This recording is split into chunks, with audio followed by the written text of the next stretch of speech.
എത്ര CPM-കാരെ ഞാൻ കാണിച്ചു തരാം അമ്പലങ്ങളുമായിട്ട് പൂജയായിട്ട് നടക്കുന്ന ഡയറക്റ്റ് അല്ലെങ്കിൽ ഇൻഡയറക്റ്റ്. നമ്മുടെ നാട് വികസിക്കണമെങ്കിൽ ഒരുപാട് പുതിയ പുതിയ പദ്ധതികൾ വരണം. ശരിക്കും പറഞ്ഞു കഴിഞ്ഞാൽ അതിൻ്റെ പേരിൽ കുറേ ഇഷ്യൂസൊക്കെ ഉണ്ടായിരുന്നു. കുറേ രാത്രിയിലൊക്കെ പോകുന്നവർക്ക് വഴിയിൽ ആക്സിഡൻറ്റും കാര്യങ്ങളൊക്കെ ഉണ്ടാവുമായിരുന്നു. ഇപ്പം പിന്നെ പ്രശ്നമൊന്നുമില്ല. ഇപ്പം റെഡിയാക്കിയിട്ട് ഓൾമോസ്റ്റ് ഒരു മാസം ആകാൻ പോകുന്നു. ഒരു മാസം ആയില്ല, ഇപ്പം ഒരു 2 ആഴ്ചയായതേ ഉള്ളൂ. ഇലക്ഷനോടനുബന്ധിച്ചിട്ടായിരിക്കാം, അല്ലാണ്ട് എല്ലാവരും ടാർഗറ്റ് ചെയ്യുന്ന അവരവരുടെ പാർട്ടി ജയിക്കണമെന്നാണല്ലോ. അപ്പം അതിന് വേണ്ടിയിട്ട് ആയിരിക്കാം ഈ സമയത്ത് തന്നെ അത് ഫിനിഷ് ചെയ്തത്. അല്ലെങ്കിൽ അത് ഇത്രയും ഇലക്ഷൻ വന്നില്ലെങ്കിൽ ഒരു പക്ഷേ ഇനി അങ്ങനെ തന്നെ കിടക്കുമായിരുന്നു റോഡ്. എൻ്റെ ആഗ്രഹം എന്ന് പറഞ്ഞാൽ വികസനം കൊണ്ടുവരുന്ന ഒരു കാരണമെന്നാണ്. ഇപ്പം എനിക്ക് തോന്നുന്നത് മറ്റു 2 പാർട്ടിക്കാരെക്കാളും ഞാൻ കൂടുതൽ ഇപ്പം എൻ്റെ എന്താ പറയുക വ്യക്തിപരമായ താല്പര്യം BJP വരണമെന്നാണ്. ചേച്ചി നേരത്തെ പറഞ്ഞു കട്ട മോദി ഫാനാണ് നിങ്ങൾ, ഏത് പാർട്ടി ആയാലും. അതെ, ഞാൻ മോദി ഫാൻ തന്നെയാണ്. മോദി കൊണ്ടുവരുന്ന ഒരുപാട് വികസനങ്ങളുണ്ട് നമ്മുടെ നാടിന് വേണ്ടിയിട്ട്. ഇൻഫ്രാസ്ട്രക്ചർ തന്നെ ഒത്തിരി. ഇപ്പം നമ്മുടെ എൻ്റെ മോൻ IT-യിലുള്ളതാണ്. IT മേഖലകൾക്കൊക്കെ ഒരുപാട് കാര്യങ്ങൾ പുള്ളി ചെയ്യുന്നുണ്ട്. IT ഒക്കെ നല്ല എന്താ പറയണ, കുറച്ച് റേഷനോ എന്തോ കിട്ടിയിട്ട് മാത്രം നമ്മുടെ നാട് വികസിക്കില്ലല്ലോ. നമ്മുടെ നാട് വികസിക്കണമെങ്കിൽ ഒരുപാട് പുതിയ പുതിയ പദ്ധതികൾ വരണം. അതിനിപ്പോൾ കേന്ദ്രം ഭരിക്കുന്നവരാരാണോ അവർക്കേ അത് പറ്റുള്ളൂ എന്നാണ് എൻ്റെ വിശ്വാസം.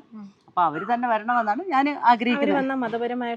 മതം ഇല്ല, അതൊക്കെ അല്ല, അത് പാർട്ടിക്ക് വേണ്ടി അത് എന്താ പറയണത്, അവരവരുടെ നിലനിൽപ്പിന് വേണ്ടി ഓരോരുത്തർ പറഞ്ഞുണ്ടാക്കുന്നതാണ്. അങ്ങനെയാണെങ്കിൽ ഇപ്പം ഇവർ ഈ കൊടുക്കുന്ന ആനുകൂല്യങ്ങൾ എല്ലാ ജാതി മത ഭേദമന്യേ എല്ലാവരും ഉപയോഗിക്കുന്നില്ലേ? എന്ത് പാർട്ടി, എന്ത് ജാതി, എന്ത് വർഗീയത, മനുഷ്യൻ പറഞ്ഞു വരുത്തുന്ന വർഗീയതയല്ലേ, അല്ലാണ്ട് ഒരു വർഗീയതയും എനിക്ക് തോന്നുന്നില്ല അങ്ങനെ ഉണ്ടെന്ന്. കേരളത്തിൽ വികസനം ഉണ്ട്, ഇല്ലാന്ന് ഞാൻ പറയുന്നില്ല. വികസനം ഉണ്ടാവുന്നെങ്കിലും പുള്ളിയുടെ സ്വന്തം താല്പര്യങ്ങൾക്കാണ് ഫസ്റ്റ് പ്രിയോറിറ്റി കൊടുക്കുന്നത്.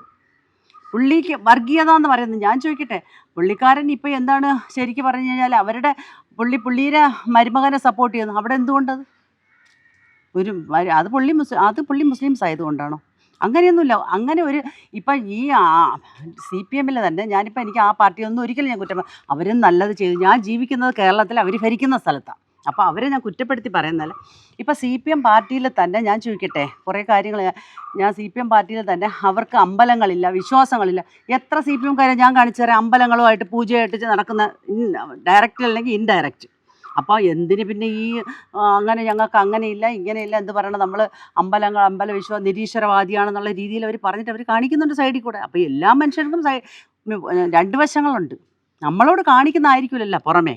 നമ്മുടെ കേരളത്തിനകത്ത് വികസനം ഇല്ലെന്നല്ല ഞാൻ പറയുന്നത്, പക്ഷേ ഇപ്പോൾ പോകുന്ന വികസനം, ഇപ്പം ഈ വരുന്നതൊന്നും എനിക്കെന്തോ അംഗീകരിക്കാൻ പറ്റുന്ന ഒരുപാട് കാര്യങ്ങളില്ല.